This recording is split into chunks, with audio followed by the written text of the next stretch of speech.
Hi, I'm Dr. Stan Steindl.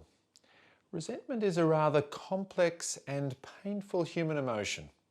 It can cause us a lot of suffering, but self-compassion can help.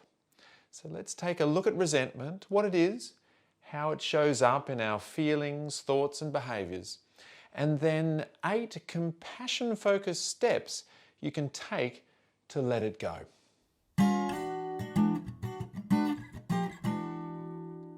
Resentment is one of the emotions that's unique to humans.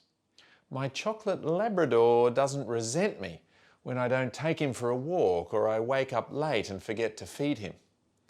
But we humans do. Resentment is a social or interpersonal emotion that relates to bitter disappointment coupled with anger and fear around having been insulted, wronged or treated unfairly by another person. In a sense, it's an important signal that there's something going on in our social world that we might need to address or correct. However, human resentment can turn into vengeance and a burning desire to teach them a lesson or get some sort of payback. So resentment comes along with both anger and fear. It arises out of the threat system and its associated fight-flight response, but specifically to do with a kind of social threat. If someone is oppressing us, bullying us, taking advantage of us and so on, then at a very primitive level, this threatens our social position or status, or threatens to deplete or use us up. Social hierarchy is so important to humans. We don't necessarily need to be at the top of the hierarchy, but we definitely don't like to feel relegated to the bottom. And so when we feel like someone is causing us to be downranked, then we feel angry, afraid, and resentful. We become preoccupied with thoughts of unfairness or injustice.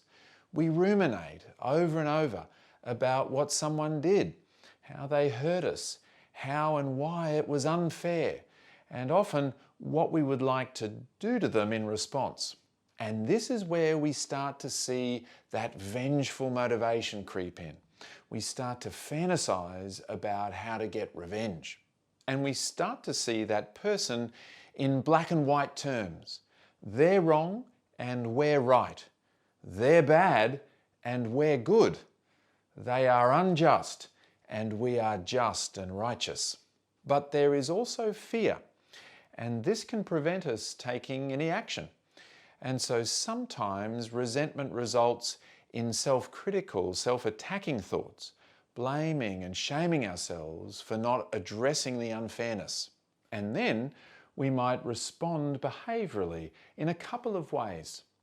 First, resentment can become chronic.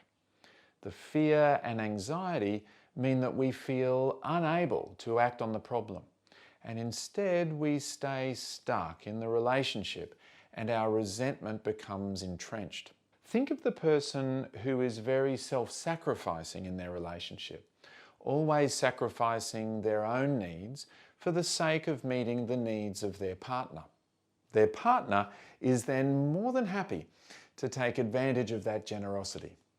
The person gradually becomes more and more resentful, but persists with self-sacrifice. Second, the resentment and anger, coupled with vengeful motives, causes the person to retaliate. Sometimes this can be in subtle, passive-aggressive ways, and sometimes the retaliation can be in outright aggressive or even violent ways.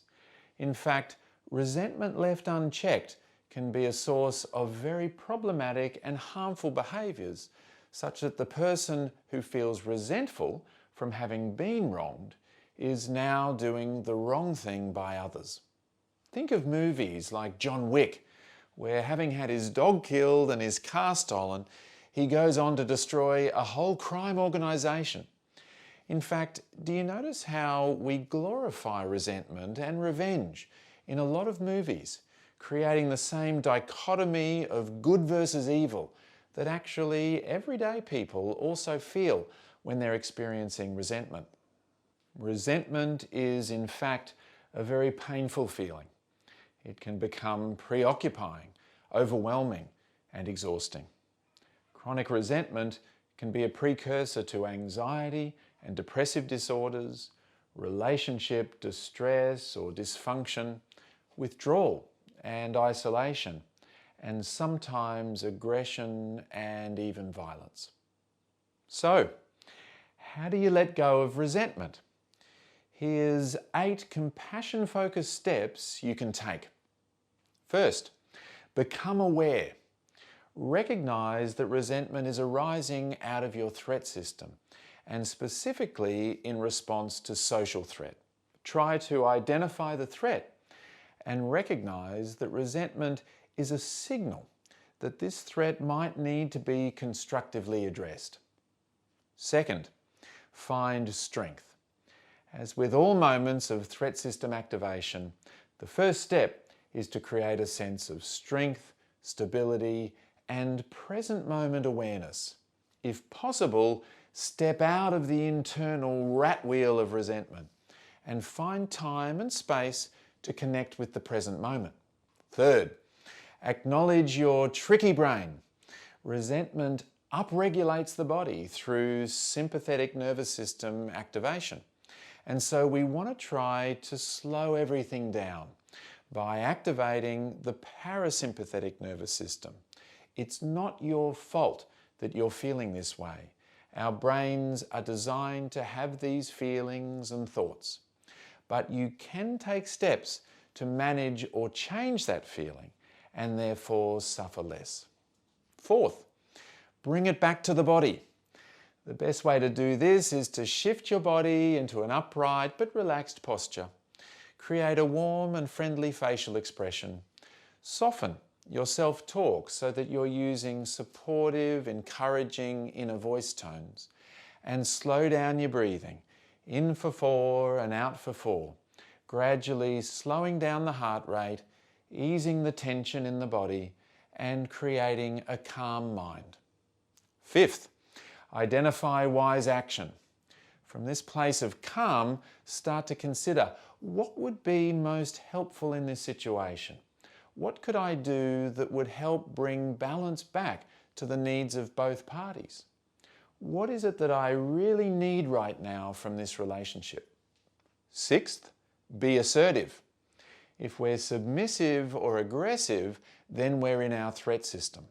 But when we're assertive, we're coming from a compassionate motivation, and we're concerned with the feelings and needs of all involved, including our own. With assertiveness, we can start to express our needs, we can start to establish clear boundaries, and we can feel confident that our voice is being heard and understood. It might not always be that the other person responds to our assertiveness exactly how we might want them to. But assertiveness absolutely gets the ball rolling in a very constructive direction. Seventh, practice forgiveness. This can be easier said than done, but remember that forgiveness is actually something you might do for your own benefit as much as for anyone else. Forgiveness is really all about deciding to let go of anger, resentment, and revenge, and instead move towards a feeling of ease and peace of mind. Having said that, forgiveness does not mean that you therefore allow the other person to continue to act in a way that's unfair or hurtful. Sometimes we forgive and end our relationship with that person, especially if, after an assertive conversation or two, the other person still doesn't change.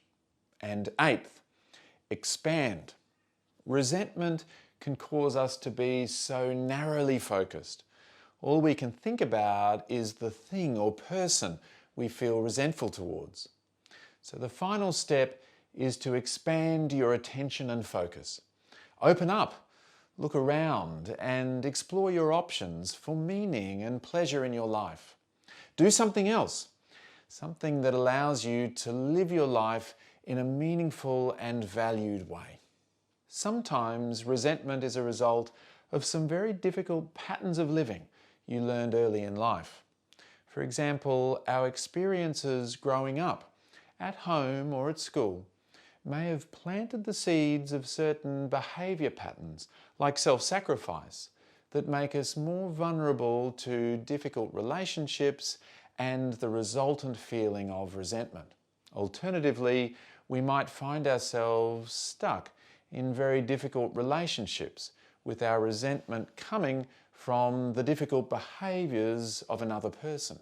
If you're curious about whether these factors might be the case for you, finding a therapist and discussing these aspects of your life can be very helpful. And sometimes the consequence of long-term resentment is anxiety or depression. We can eventually feel quite hopeless and helpless about our situation. And from there, we can start to feel very affected by our resentment, personally, in our relationships, at work, and so on. But depression can be helped. And so if you feel certain relationships in your life are creating resentment and you're starting to feel very down, again, finding a therapist and learning strategies to manage anxiety and depression is likely to help. Thanks for watching. Just as an aside, I talk about compassionate assertiveness and compassionate forgiveness in my book, The Gifts of Compassion. I'll put a link to that in the description below. And let me know if there are any other topics you're interested in hearing about, especially related to living a compassionate life inside and out.